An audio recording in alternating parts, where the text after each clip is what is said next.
हाँ तो यारो, पोस्ट ऑफिस का आरडी स्कीम जो कि आज हर कोई करना चाहता है। तो आज मैं इसी टॉपिक के ऊपर बात करूंगा कि अगर आप 5 सालों के लिए आरडी स्कीम के अंदर निवेश करते हो तो आपको कितना रिटर्न मिलेगा, इस पे आपको ब्याज कितना मिलेगा, और अगर आप किस्त को छोड़ते हो या फिर आरडी में निवेश करते करते कोई कारणवश आपने किस्त जमा नहीं की तो आगे क्या होगा। इस वीडियो में आप लोग पूरा एंड तक बने रहना। मैं आज 3,000 रुपए के ऊपर आपको बताने वाला हूँ कि अगर आप पोस्ट ऑफिस आरडी स्कीम के अंदर 3,000 रुपया इन्वेस्ट करते हो तो आपको कितना पैसा रिटर्न मिलेगा। तो चलो वीडियो को स्टार्ट करते हैं। स्टार्ट करने से पहले आपसे एक छोटी सी रिक्वेस्ट होगी कि वीडियो को लाइक और चैनल को सब्सक्राइब कर देना अगर आपने पहली बार इस चैनल के ऊपर विजिट किया होगा तो चलो वीडियो में आगे बढ़ते हैं और मैं आपको बताता हूँ। देखो, अगर आप पोस्ट ऑफिस के अंदर एक बार में 3,000 रुपया 12 महीने के लिए इन्वेस्ट करते हो तो आपको 36,000 रुपए देने पड़ेंगे। यानी कि 12 महीने अगर आप 3,000 रुपया निवेश करते हो पोस्ट ऑफिस स्कीम के अंदर तो आपको 36,000 रुपए एक साल के अंदर। ऐसे ही अगर आप 2 सालों के लिए यानी कि 3,000 24 महीने के लिए इन्वेस्ट करोगे तो आपको 72,000 रुपए देने होंगे। ऐसे ही अगर आप आगे बढ़ते गए और इस 24 महीने को 36 महीने तक इन्वेस्ट करते हो तो आपका पूरा अमाउंट होगा 1,08,000 रुपया। और इसी को अगर आपने 48 महीने तक, जी हाँ दोस्तों, अगर आपने 4 सालों तक निवेश किया तो आपका पूरा अमाउंट होगा 1,44,000 रुपया। अब सोचो कि अगर आप 4 साल 3,000 रुपया इन्वेस्ट करते हो तो पोस्ट ऑफिस स्कीम के अंदर यानी कि आरडी के अंदर आपका पूरा बजट होगा 1,44,000 रुपया। और अगर इसी को 5 सालों के लिए निवेश करते हो तो आपका पूरा बजट होगा 1,80,000 रुपया। जी हाँ दोस्तों, 1,80,000 रुपया आपने अपने आरडी अकाउंट के अंदर निवेश कर लिया होगा। अब मैं बात करूं कि ये इंटरेस्ट कितना देता है, तो अगर आप जब खाता खुलवाने जाओगे तो उसी ब्रांच के अंदर, उसी शाखा के अंदर आपको पहले ही बता दिया जाता है कि आपको 11% का रिटर्न मिलेगा। तो अभी पोस्ट ऑफिस का जो आरडी का रिटर्न है 6.7% का चल रहा है। तो आप लोग इन चीजों का ध्यान रखना कि आपको कितना रिटर्न मिल रहा है, अगर आप इन्वेस्ट करते हो तो कितने फायदे कितने नुकसान होंगे।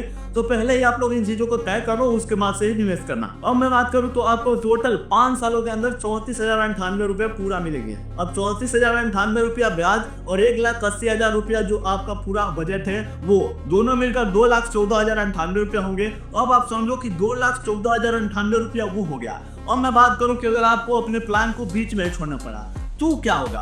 तो अगर आप अपने प्लान को मान लो कि 1 साल के लिए निवेश किए उसके बाद छोड़ दिए, तो जब अगर आप छोड़ दिए तो आपका जितना भी पैसा बना होगा उस पे जो बचत खाता है उसी के हिसाब से रेट जोड़ करके, इंटरेस्ट रेट जोड़ करके आपको दे दिए जाएंगे, उसमें कोई भी प्रॉफिट नहीं होगा।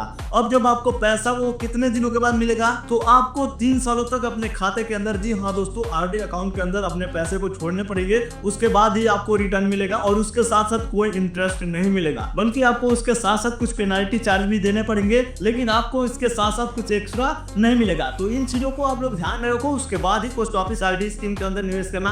और ये बेसिकली उन लोगों के लिए बना है जो लाइफ में काफी ज्यादा जूझ रहे हैं अपने परिवार से, अपने स्थिति से। तो आप लोग धीरे धीरे आरडी के अंदर निवेश करना, आपको आगे चल के काफी अच्छा रिटर्न देने वाला है। अब मैं बात करूं कि अगर आपको लोन चाहिए तो हाँ दोस्तों, आप लोन भी ले सकते हो, लेकिन कम से कम आप आरडी में 12 महीने तक इन्वेस्ट कर दिए होंगे, उसके बाद ही आपका लोन अप्रूव होता है। जी हाँ दोस्तों, 12 महीने आपका जितना भी आरडी अमाउंट है आपने जमा किया होगा तो आपका लोन 50% का होता है। अगर आपने मानो कि 50,000 रुपया आरडी स्कीम के अंदर 12 महीनों में इन्वेस्ट किया है तो आपको टोटल 25,000 रुपए का ही लोन मिलेगा, यानी कि आपका लोन 25,000 रुपए का बनेगा। तो आप लोग इस टाइप से अपने लोन को ले सकते हो। और आप चाहो कि और भी मैं बल्क में लोन लेना चाहता हूं तो आपको लोन नहीं मिलेगा। और अब मैं पूरा ओवरऑल की बात करूं तो आपको इंटरेस्ट रेट, अगर आपने आरडी स्कीम के अंदर अच्छे से पैसे को निवेश नहीं किया, हर महीने किस्त को जमा नहीं की, तो आपको पेनाल्टी देने होते हैं। हर किस्त का 1% आपको पेनाल्टी चार्ज देना पड़ता है। अगर आप मानो कि 2 महीने के लिए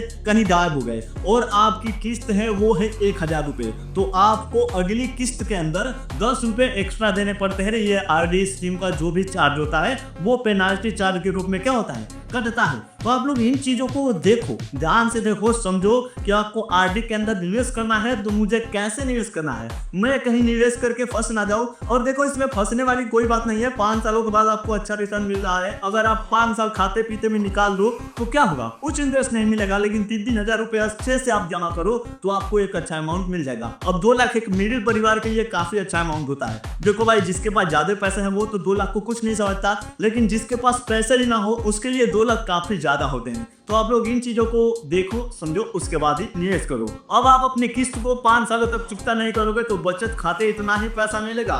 इन चीजों को आप ध्यान रखना, और 3 साल के बाद ही आपका पैसा मिलेगा। आप चाहो कि 2 साल में जाऊं, 1 साल में जाऊं, मैंने अपना आरडी छोड़ दिया, जाऊं और पैसा निकलवा रहा हूं, तो आपको नहीं मिलेगा। तो इन बातों का ध्यान रखना, और मैं अब उम्मीद करूंगा कि आपको ये पूरा आरडी स्कीम समझ में आया होगा। वीडियो अच्छी लगी हो तो भाई लाइक शेयर एंड सब्सक्राइब करना। अगर कोई डाउट हो तो कमेंट बॉक्स में पूछ सकते हो।